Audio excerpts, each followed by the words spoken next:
এই যে একটু আগে আপনাদের ব্যবসা বড় ব্যবসা করেন, ওনার তো একটা ছোট দোকান নিয়ে উনি বসেন আয়নাবাজ এলাকায়, উনি দোকান নিয়ে বসেন একটা।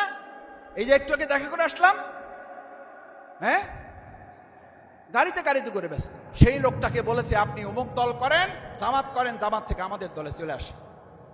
ভাই, এই বাংলাদেশে একটা দল করার অধিকার কোনো মানুষের আছে না নাই?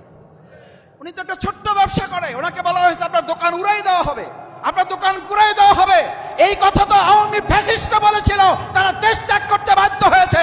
নতুন ফ্যাসিস্ট জন্ম হলে তাদেরকেও দেশ থেকে বাধ্য করা হবে। আল্লাহর রাস্তায় ফ্যাসিস্টদের রাস্তা কেউ ধরবেন না, অনুরোধ করে বলি। ফ্যাসিস্টদের রাস্তা ধরলে দেয়ালে পিঠ থেকে গেলে জনগণের উত্তাল তরঙ্গমালায় এমন ঢেউ হবে, সেই ঢেউতে ভেসে যেতে বাধ্য হবে। আমরা কিন্তু নদী এলাকার মানুষ, বাউফল কি এলাকার মানুষ। আমরা এই নদী এলাকায় সাঁতারও করতে জানি, আবার আমাদের টলারও কিন্তু এই সাঁতারের ঢেউ ভাসাইয়ে নিয়ে চলে যায়। দুটার অভিজ্ঞতা আমাদের আছে না নাই? আছে। সুতরাং সেটা যেন আমাদের সবাই মনে থাকে, এটা যেন জামাত ইসলামীর মনে থাকে।